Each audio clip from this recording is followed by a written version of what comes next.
and I are looking forward to reading another book, and Joey suggested a book. He suggested Oscar Cat Around Town, but we're going to read something a little bit more in keeping with our season, and it's about a bunny. So Joey's going to put on his glasses, matches his jewelry, and I'm going to put him aside so that he can listen to the book where we've got the fire going. And this book is called The Tale of Benjamin Bunny by Beatrix Potter. It's a classic. And so it's not a big book, so I need to read it to you and keep it close to the camera at all times. So here we go. Joe, you ready? Benjamin the Bunny. One morning, a little rabbit sat on a bank, and he picked up his ears and he listened to the trit-trot of a pony. A gig was coming along the road, and it was driven by Mr. McGregor, and beside him sat Mrs. McGregor in her best bonnet. So there's our hero, Benjamin Bunny. And as soon as they passed away, Benjamin Bunny slid down the road and set off with a hop, skip, and a jump to call upon his relations who lived in the wood in the back of Mr. McGregor's garden. So here he is on the road. That wood was full of rabbit holes, and in the neatest, sandiest hole of all lived Benjamin's aunt and his cousin, Flopsy, Mopsy, Cottontail, and Peter, who we've heard of before. Old Mrs. Rabbit was a widow. She earned her living by knitting rabbit wool mittens and muffets. I once bought a pair at the bazaar, and she also sold herbs, rosemary tea, and rabbit tobacco, which we call lavender. We're going to grow lavender at the Oasis Garden this summer. Little Benjamin did not very much want to see his aunt. That's an interesting way of putting it. Benjamin didn't want to see his aunt. Let's just get right to the point.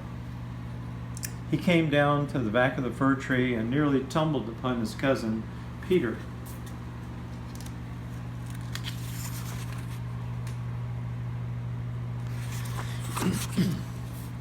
Peter was sitting by himself, and he looked poorly. He was dressed with a red cotton handkerchief. "Peter," said Benjamin in a whisper, "who has gotten your clothes?" And Peter replied, "The scarecrow in Mr. McGregor's garden." And he described how he had been chased about the garden, and he dropped his shoes and his coat. And little Benjamin sat down beside his cousin and reassured him that Mr. McGregor had gone out in a gig. That's a horse and buggy. And Mrs. McGregor also, and certainly for the day, because she was wearing her best bonnet.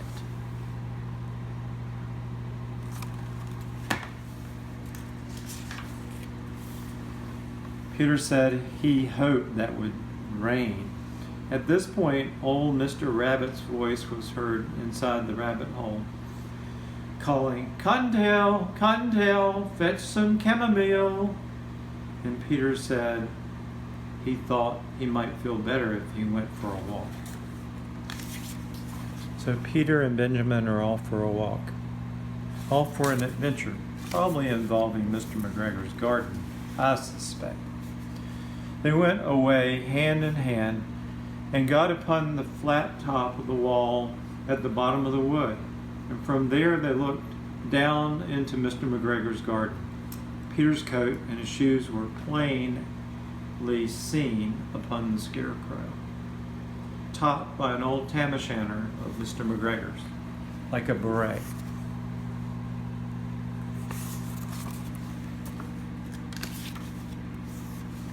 Little Benjamin said, "It spoils people's clothes to squeeze under a gate. The proper way to get there is to climb down the pear tree." And Peter fell down head first, but it was of no consequence, as the bed below was freshly raked and quite soft. Peter's getting into all kind of problems.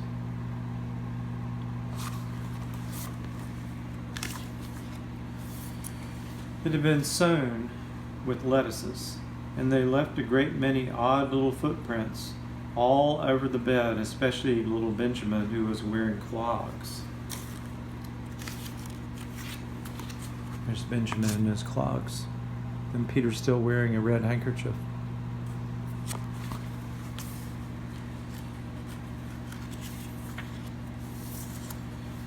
Little Benjamin said that the first thing that had been done was to get back Peter's clothes in order that they might be able to use the pocket handkerchief. And they took them off the scarecrow, and it began to rain during the night, and there was water in the shoes, and the coat was somewhat shrunk. Benjamin tried on the tam o' shanter, but it was too big for him. He looks pretty silly, a cat or a rabbit with a tam o' shanter hat.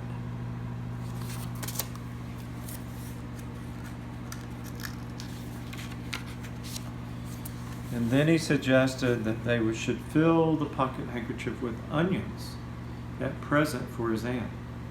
And Peter did not seem to be enjoying himself. He kept hearing noises.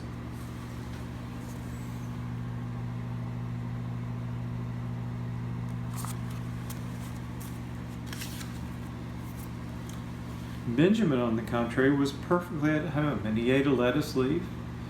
And it said that it was in the habit of coming up to his garden with the father to get lettuces for their Sunday dinner.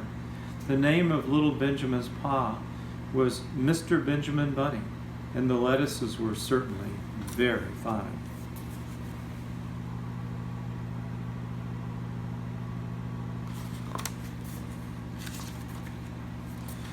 And Peter did not eat anything. He said he would like to go home.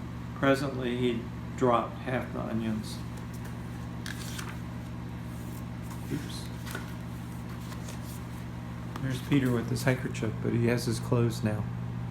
I think he's had enough adventure for a day.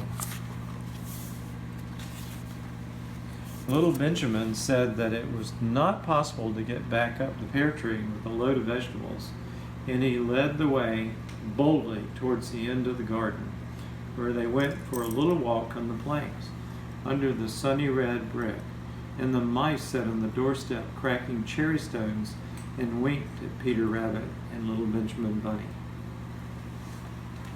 Hey, buddy.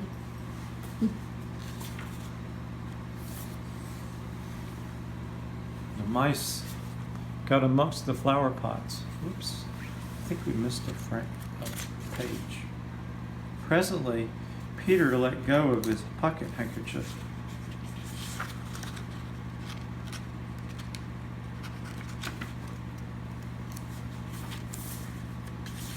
Again. They got amongst the flower pots and frames and tubs, and Peter heard noises worse than ever, and his eyes were as big as lollipops. He was a step or two in front of his cousin when it suddenly happened. What do you think is going to happen? I think this is the part that Joey's going to like the best.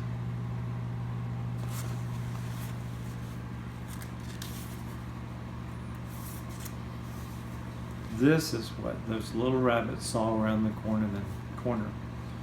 Little Benjamin took one look, and then a half minute, no time, he and Peter and the onions were beneath a large basket. Look what they saw. Joey, a star. One of your guys.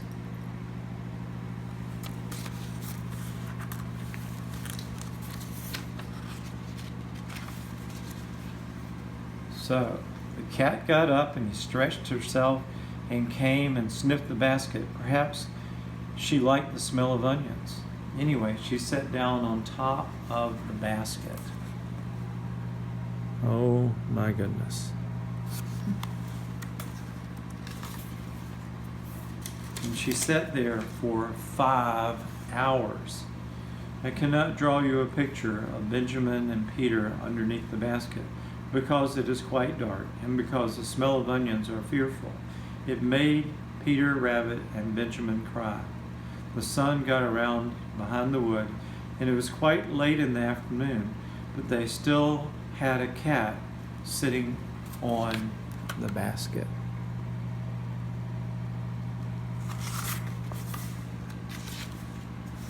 At length there was a pitter-patter, and some bits of mortar fell down the wall. The cat looked up and saw old Benjamin Bunny prancing around on top of the wall in the upper terrace, and he was smoking a pipe of rabbit tobacco and had a little switch in his hand, and he was looking for his son.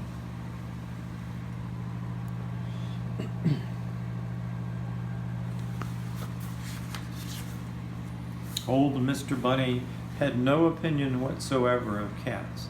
He took a tremendous jump off the top of the wall on the top of the cat and cuffed it off with the basket and kicked it into the greenhouse and scratched off a handful of fur. The cat was so much surprised that it didn't even scratch back. Joey, can you believe that?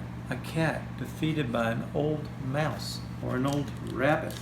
Look at him, he's fearful. Are ferocious.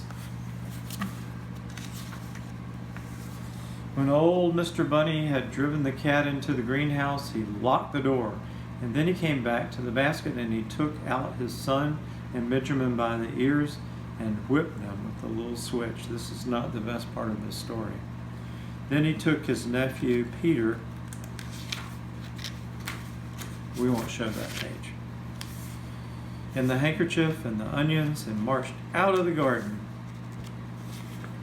There they are, all marching out of the garden after their big adventure.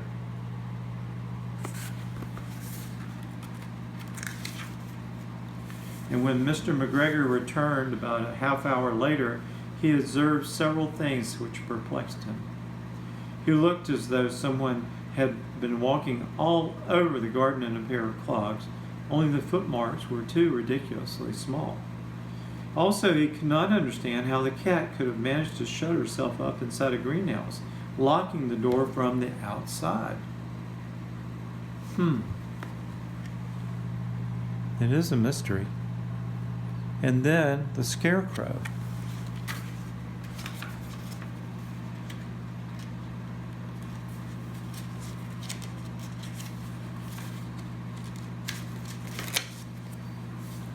When Peter got home, his mother forgave him because she was so glad to see that he had found his shoes and his coat.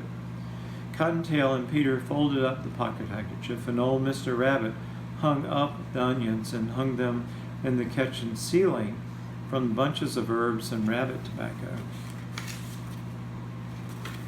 And the scarecrow was looking for another costume. Joey and I just made that up. Anyway, Beatrix Potter shared an Easter story for you.